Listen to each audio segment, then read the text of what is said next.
मित्रों, हम अध्यात्म में आगे बढ़ने चाहते हैं और इसके लिए अनेक प्रयास करते हैं, गुरुओं को सुनते हैं, गुरुओं के पास जाते हैं। मगर हमको पता हो ना हो, गुरु और शास्त्र और अध्यात्म से हमको अचीवमेंट क्या होना चाहिए, हमको वहाँ से क्या मिलना चाहिए, ताकि हम आगे इस रास्ते पर अकेले चल सकें। ये जीवन अकेला है, इस बात को समझना है। आपके भौतिक जो सन्निकट के सदस्य है वो सब अकेले ही होते हैं।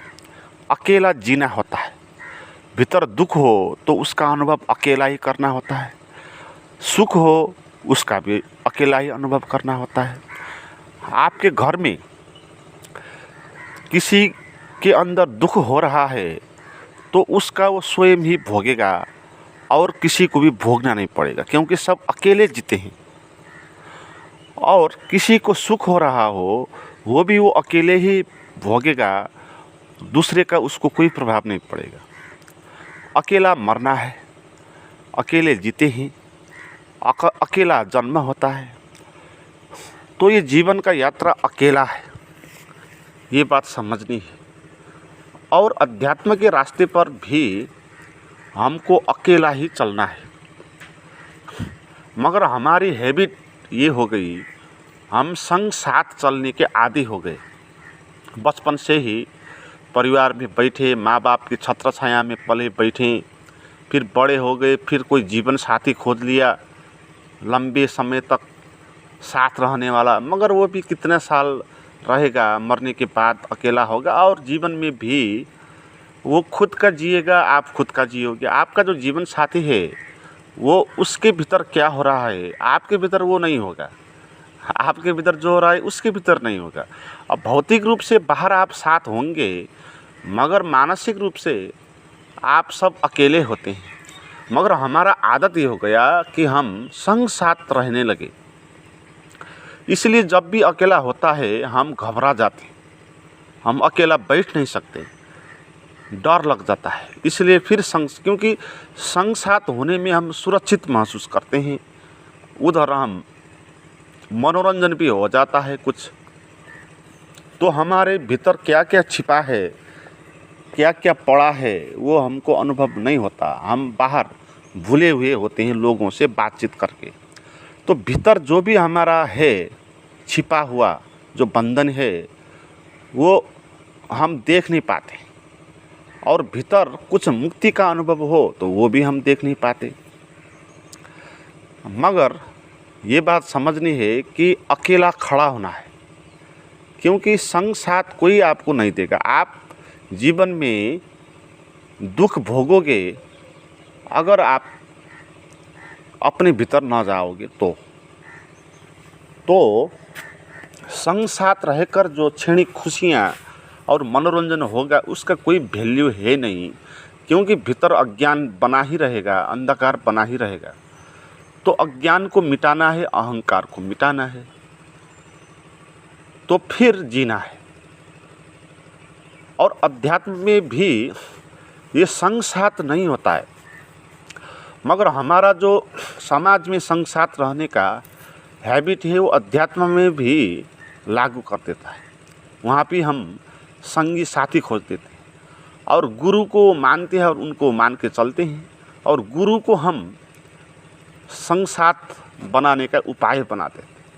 आश्रम में रहते हैं तो वहाँ के जो शिष्य हैं उनको हम संग साथ बना लेते हैं। और गुरु से आपको कुछ सीखना है, कुछ जानना है। और इसका मतलब ये नहीं है कि गुरु के पास आपको बैठे रहना है, ये नहीं है गुरु को आप सुनते रहना है ना। ये संग साथ हो गया। फिर संग साथ से आपको अपना अनुभव नहीं होगा, क्योंकि आपको खुद को जानना है। तो खुद क्या होगा, वो सभी से भिन्न होगा, सभी से अलग होगा, अकेला होगा। तो उसको जानने के लिए अकेला होना चाहिए भीतर। तो बाहर संग साथ जो हम लेते हैं तो उससे हम भीतर जा नहीं सकते, तो इसीलिए बाधा पहुंच जाता है। तो गुरु के पास भी जब आप बैठते हैं, उनको सुनते हैं, तो वहाँ से कुछ सीखना है और फिर चलना तो हम अकेला ही है। जैसे गौतम बुद्ध बोलते थे मरने वक्त, अपदीपो भव, तुम अपना दिया खुद ही बनो, मेरा दिया से तुमको काम नहीं देगा, क्योंकि मैं तो मर रहा हूँ, मर जाऊँगा। तो फिर तुम क्या करोगे? मैं बोलना बंद कर दूँगा, मेरा बोलना भी बंद हो जाएगा, मेरे साथ भी नहीं आ पाओगे, है। तो वो बोलते थे कि तुम मेरे संग साथ जा नहीं सकते, मेरे दिए से तुम अपना अंधकार मिटा नहीं सकते, तो इसलिए तुम अपने भीतर का दिया जलाओ, तो उसके बाद आप अकेले चलो। तो मित्रों, गुरुओं के पास, अध्यात्म के पास जब हम जाते हैं तो इसका अर्थ ये नहीं है कि आप ज़िंदगी भर इसका संग साथ करते रहो, इनको सुनते रहो, इनके पास चलते रहो, ये मतलब है नहीं। ये है कि वहाँ से कुछ सीखना है, अपने अंतर प्रवेश करने की कला सीखनी है, वहाँ से कुछ जागरूकता सीखनी है, वहाँ से कुछ सजगता सीखनी है। तो उस सजगता को टॉर्च लाइट की तरह फिर हाथ में ले लेना है, फिर अकेला चलना है।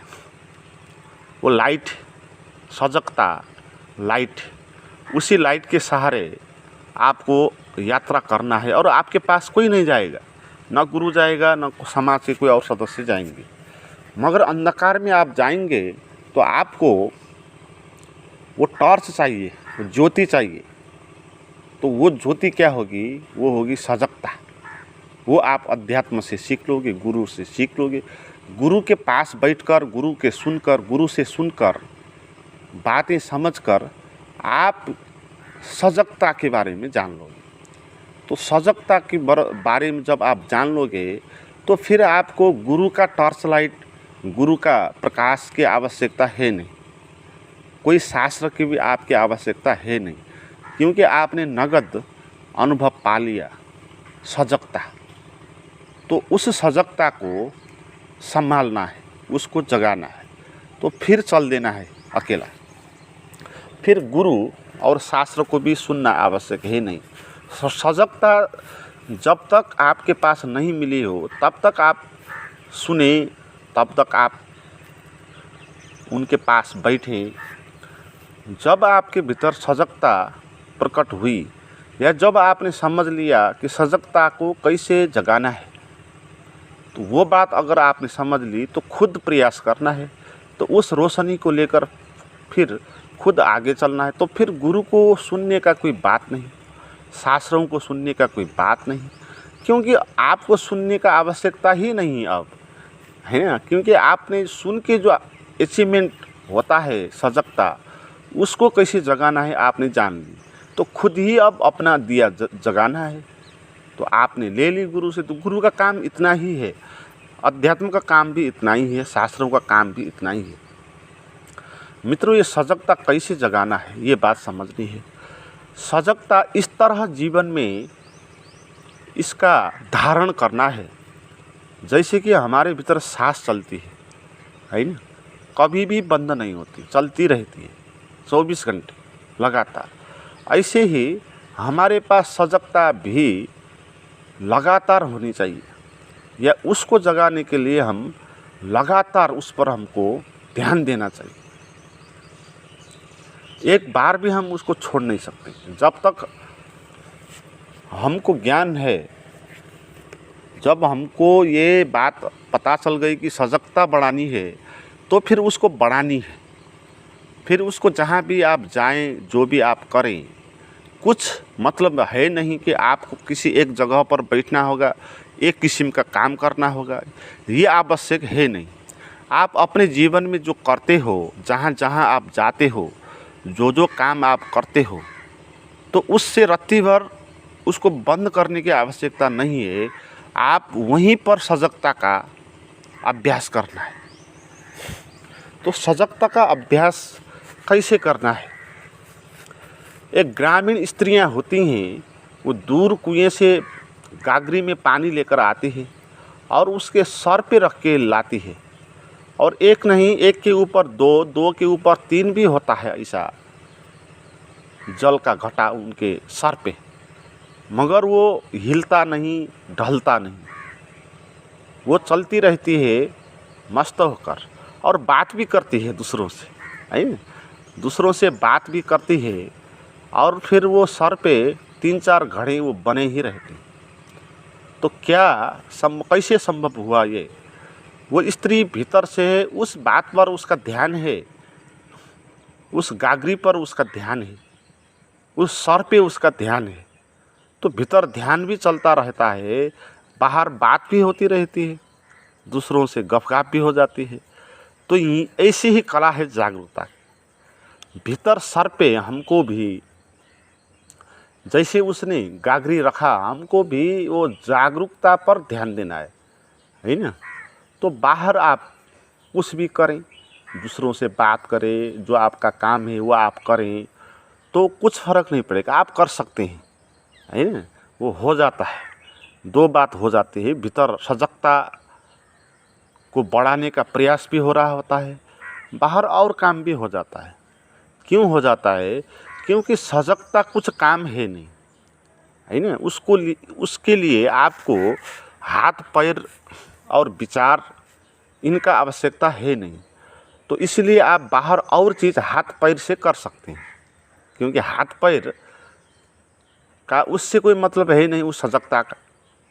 मन का भी कोई मतलब है नहीं। तो मन कुछ बोल सकता है, हाथ पैर कुछ काम कर सकते हैं, और भीतर आप सजगता में हो सकते हैं। तो ये बात सीखनी है। और सजगता बढ़ाने के लिए उपाय क्या करना है, कुछ प्रयास आपको मैं बता देता हूँ क्या करना है। सजगता का अर्थ क्या है? होश है, होश है। सजगता का अर्थ ये है कि आप जो कर रहे हो वो करो, और ये भी आपको जानकारी हो कि मैं हूँ, मेरे भीतर कुछ अवेयरनेस है, ये भी आपको पता हो रहा है। अपने पर दृष्टि रखनी है, ये सजगता है। दूसरे पर दृष्टि नहीं रखनी है। मगर हम सोए हुए होते हैं। महावीर ने बोला है, जो सुत्ता मुनि असुत्ता अमुनि। जो सोया है वो अमुनि है, जो जगा है असुत्ता वो मुनि है। तो हम क्या करते हैं, कैसे सोए हुए होते हैं दिन भर, ये बात जाने। हम जो कुछ भी दृश्य दिखाई देता है, जो कुछ भी घटना आगे हमारे होती है, उस पर हम खो जाते हैं, है ना। उस पर हम खो जाते हैं, यही बेहोशी का लक्षण है। जैसे हम रात खाट में पड़ते हैं और फिर सो जाते हैं उसमें, है ना, ऐसे ही हर एक चीज़ों पर हम सो जाते हैं। आपने किसी आदमी को देखा, तो देखने के बाद आपको उस आदमी के बारे में चिंतन चलेगा, ये इसका नाम ये है, ये करता है, ऐसा है, वैसा है, ये वो, उसके बारे में स्वप्न चलेगा। तो आप फिर उस स्वप्न में चले जाओगे, है ना। कुछ क्षण के लिए आपने उसका जो भी व्याख्या किया वो सब स्वप्न है। आपको किसी ने कुछ कह दिया, आपको दुख पहुंचा, क्यों पहुंचा? क्योंकि आपने उसको व्याख्या किया, है ना। आपने बोला कि ये दुश्मनी है, ये इस तरह मुझे गाली देता है, मुझे गलत बोलता है, क्यों बोलता है, नहीं बोलना चाहिए था, ये मुझे, इसकी इतनी हिम्मत, ये वो करके हम उस पर थॉट प्रोसेस चला देते हैं। तो इसके कारण क्या हो जाता है, एक स्वप्न खड़ा हो जाता है, और उस स्वप्न में हम सो जाते हैं। स्वप्न देखने का अर्थ क्या है, हम सो जाते हैं। हम भीतर से हमारी जागरूकता हम नहीं बढ़ाते हैं, जो घटना घटी उस पर हम चिपक जाते हैं, है ना, उस पर हम चिपक जाते हैं। उसको या अच्छा बोलते या बुरा बोलते, और उसको कुछ बोलने के कारण उसी में खो जाते हैं, और हमारे भीतर जो सजगता है वो नहीं रहती फिर, है ना, वो सुप्त ही रह जाती है। सजगता का अभ्यास करने वालों को क्या करना चाहिए कि बाहर जो कुछ भी दिखाई पड़े, सुनाई पड़े, घटना अनुभव में आए, तो उसके कारण आप पर क्या प्रभाव पड़ा, आपको अपने पर दृष्टि रखनी है। जैसे किसी ने आपको कुछ बुरा बोल दिया तो आपको क्रोध उत्पन्न हो गया। अब जो हमारी आदत है उससे क्रोधित होने की, तो वो बेहोशी है। और होश लाने के लिए क्या करना चाहिए कि उसको छोड़ देना चाहिए, है। उसने गाली दी, ठीक है, उसने एक घटना घटा दी, एक उसने अवसर दिया जगने का, तो उसको हटा दिया आप, जो कुछ भी हो। और आप क्या करें कि उससे वो कहने के कारण आपके भीतर क्या हुआ, आपके भीतर क्रोध उत्पन्न हुआ, तो उस क्रोध के प्रति जागना है, उस क्रोध को देखना है, ऐसे ही नहीं छोड़ना है उसको। भीतर पीड़ा का अनुभव हो रहा है तो उस पीड़ा पर ध्यान देना है, बाहर की चीज़ों पर ध्यान नहीं देना है। बाहर की चीज़ों पर ध्यान देंगे तो फिर सजगता नहीं होगी, फिर स्वप्न हो जाएगा, है। अपने भीतर क्या हुआ उस पर आपका ध्यान देना है। दृष्टा है, दृष्टा की तरह रहना है। हम दर्शक की तरह रहने की हमारी आदत है। दर्शक की तरह रहने की आदत क्या है?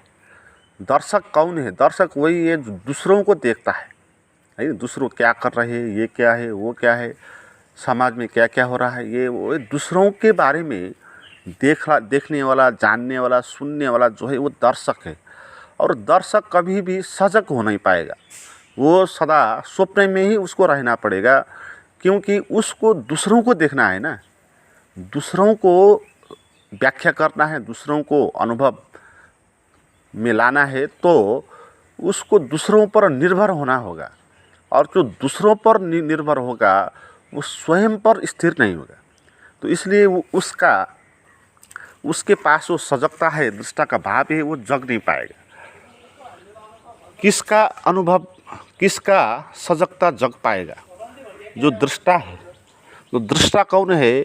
जो दर्शक है नहीं, जो चीज़ों को इस तरह नहीं देख रहा है जैसे कि उन चीज़ों से कुछ लेना देना है। दर्शक इस तरह चीज़ों को देखता है क्योंकि उसको लेना देना है। जैसे दर्शक कहीं जाकर को नृत्य देख रहा है तो क्यों देख रहा है? क्योंकि उसको उस दृश्य को देखकर मज़ा लेना है, इसलिए तो उससे संबंधित है।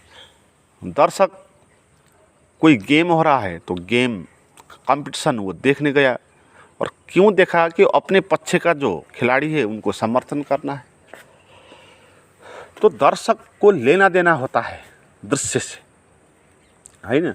दृष्टा को दृश्य से लेना देना नहीं होता। वो इसीलिए नहीं देखता कि देखने के कारण कुछ हो जाए, वो इसीलिए देखता है कि उसकी आँख खुल जाती है और दिखाई पड़ जाता है, और उसका ध्यान किधर होता है? वो ध्यान उसका स्वयं पर होता है ना। जो स्वयं पर ध्यान देता है वो दृष्टा, जो दृश्य पर ध्यान देता है वो दर्शक। और ध्यान देने का क्या अर्थ है? कि उसकी व्याख्या करना, उसको महत्व देना, उसको पावर देना, ये सब बातें। तो दृष्टा के साथ ही होता है सजगता, है ना। तो आप चल रहे हैं तो भीतर सजगता जगानी है, सजगता पर ध्यान देना। आप अपने पर ध्यान देना है, खुद के भीतर क्या हो। आप शरीर में भी, शरीर के हार्मोन्स जो है वो क्या क्या अनुभव दिला रहे हैं उस पर आप जाग सकते हैं। आप दूसरों की बात छोड़ दें, और बाहर पेड़ है कि नहीं है, उधर आदमी आया कि नहीं आया, है ना, ये बात आप छोड़ दें। उसने ये कहा, ये आप सब ये बात छोड़ दें। आप एक बात पर ध्यान दें कि आपके शरीर में क्या क्या अनुभव हो रहा है, हार्मोन्स क्या क्या अनुभव दिलाते हैं आपको। दुख हो रहा है, बोझिलता हो रहा है, अलसीपन हो रहा है, विचार चल रहे हैं, तो क्या क्या हो रहा है, तो उसका दर्शक हो जाएं। पहली बात खुद का दर्शक होना है, खुद के प्रति दर्शक होना ये दृष्टा है। दूसरे प्रति दर्शक होना ये दर्शक है। खुद का दर्शक बनना है। जैसे हम बाहर देखते हैं ना कि क्या है क्या नहीं है,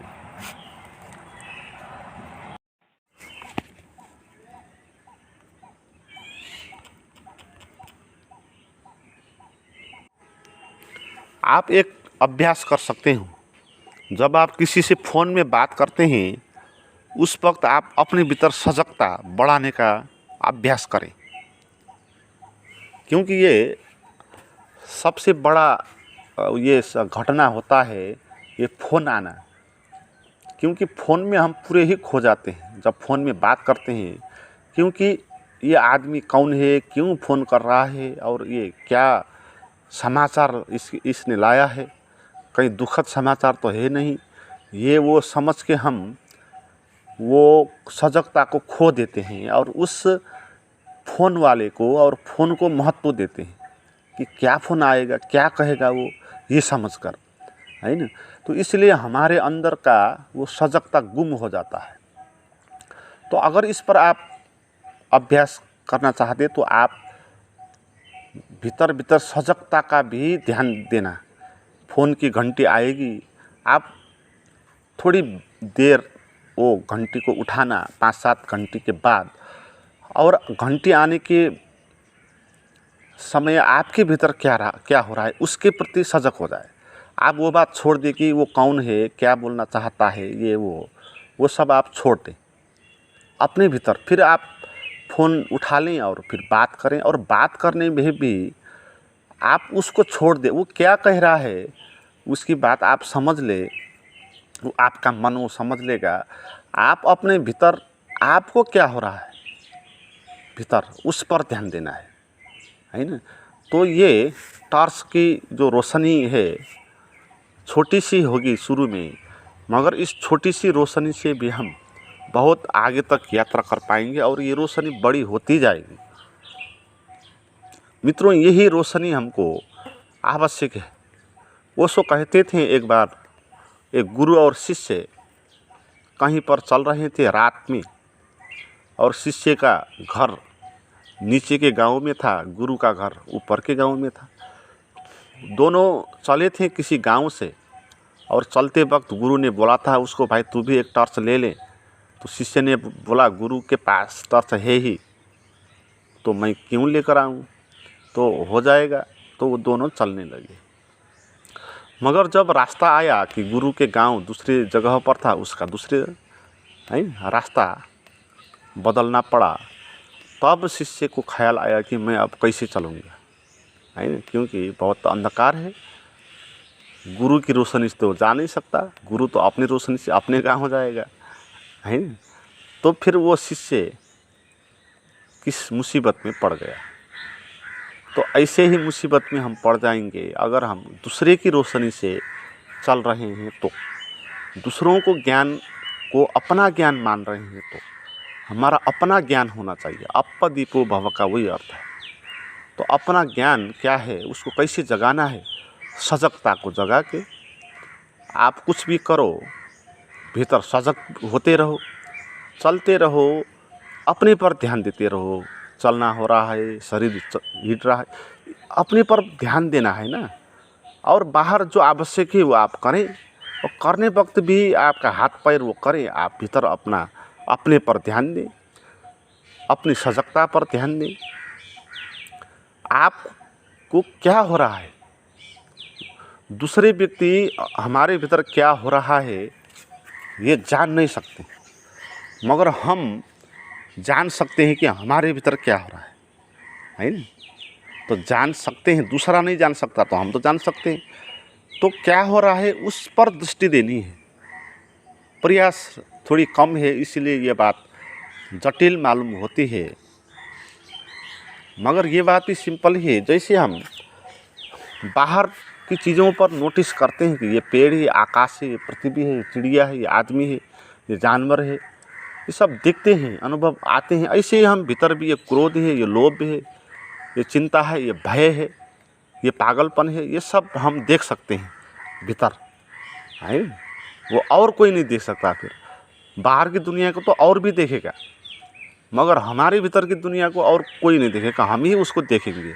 और देखने का अर्थ ये होगा कि आपको पता होगा कि ये चल रहा है, क्या चल रहा है, क्या चल रहा है मेरे भीतर, ये है क्या। तो इस तरह लगातार अपने पर ध्यान देना है, ये है क्या और ये क्या हो रहा है, इसके प्रति सजग होना है।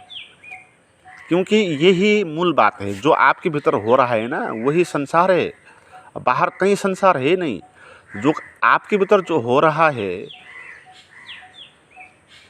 उसी का विस्तार है। बाहर कोई आदमी है, कोई कुत्ता है, क्योंकि उसी के हिसाब से हम उसको देखेंगे। आप अगर भीतर आप प्रसन्न हो तो बाहर आपका दुश्मन भी अच्छा मालूम होगा। आपके भीतर अगर क्रोध हो, पीड़ा हो, तो आपका मित्र भी शत्रु जैसा मालूम पड़ेगा। तो बाहर कुछ है नहीं, हमारे भीतर जो हो रहा है ना, वही है संसार। उसी को देखना है, उसी पर जगना है, उसी को बदलना है। मगर हम और चीज़ बदलने लगते हैं, उसको छोड़ देते हैं। मगर वो और चीज़ जो घटित होती थी उसी का प्रतिफल था, मूल बात वही थी, है ना। तो इसलिए मूल बात क्या है, मूल संसार कहीं है नहीं, कुछ भी नहीं है। आपके भीतर कुछ संवेदनाएं हैं, आपके भीतर कुछ क्रोध, काम, भय इत्यादि, ये इसका हार्मोन्स के कारण ये उठ रहे हैं और आपको अनुभव हो रहा है। तो ये सब चीज़ें हम जान सकते हैं, क्योंकि दूसरा कोई जान नहीं सकता है। तो इस पर ध्यान देना है, इस पर जागना है ना, इस पर ये क्या हो रहा है। तो इसको लगातार जहाँ भी आप जाओ, आपको किसी से बात कर रहे हैं और आप उससे बात भी करें और भीतर भीतर ये भी जाने कि आपके भीतर क्या हो रहा है। उसने जो कहा होगा उस हिसाब से आपके भीतर बदलेगा। अगर वो आपको बात करने पे वक्त आपको बहुत अच्छा बोल देगा तो आपके भीतर कुछ प्रसन्नता आ जाएगी, ईगो कुछ प्रसन्न हो जाएगा, तो उसको भी देखना है। और कभी कभी वो आदमी आपका दुख पीड़ा को कहीं छो देगा, है ना, तो आपके भीतर का दुख पीड़ा प्रकट हो जाएगा। तो उसको भी ध्यान देना है ना। बदलता रहेगा ना। एक ही आदमी से बात करने वक्त भी बहुत सारे आपके भीतर भाव उठेंगे, स्थायी भाव होंगे, अस्थायी भाव होंगे, आने जाने वाले भाव भी होंगे, लगातार बनने वाले भी भाव होंगे। तो उन भावों को नोटिस करना है आपको, क्योंकि वही मूल बात है। उसी भाव के कारण बाहर वो आदमी अनुभव आ रहा है। आप जो व्याख्या कर रहे हैं ना, उस आदमी को जो समझ रहे हैं वो उसी से हो रहा है। तो मूल बात वो है, वो दूसरा आदमी तो एक माध्यम है ना। उसने तो आपके भीतर का वो भाव को पैदा करने के लिए आलम्बन का काम किया। तो जो भी है वो धन्यवाद का ही पात्र है। इसलिए कबीरदास बोलते हैं कि शत्रु को भी अपने आंगन में रखो, उसका भी सत्कार करो, सम्मान करो। क्योंकि शत्रु बेचारा ने कुछ बुरा कहकर आपके भीतर की बुराई दिखा दी और आपको एक अवसर दिया कि आप उसके प्रति जागें, है ना। इसलिए हमारा शत्रु नहीं होते तो हमारा भीतर का बुराई पता ही नहीं होता हमको। तो इन वृत्तियों के प्रति सजग होना है, इसको नोटिस में रखना है। मूल बात ये है ना। तो कभी आप भूल जाएंगे तो कोई बात नहीं, जब भी याद आए तो फिर उस पर ध्यान देना है। आप सो रहे हैं तो भी ध्यान दे रहे हैं, खाना खा रहे हैं तो भी, बात कर रहे हैं तो भी, हर वक्त आपको सजगता को बढ़ाना है। तो अगर आप ये करने में समर्थ हो गए तो फिर अपने गुरु आप खुद ही हो गए। मित्रों, इस तरह सजगता को बढ़ाने का कुछ अभ्यास करना चाहते हैं तो कुछ मेरे पास गाइडेड मेडिटेशन है, वो आप ले सकते हैं। उसके लिए आप मुझे व्हाट्सएप पर चैट कर सकते हैं, उसका नंबर और लिंक डिस्क्रिप्शन में दिया हुआ है।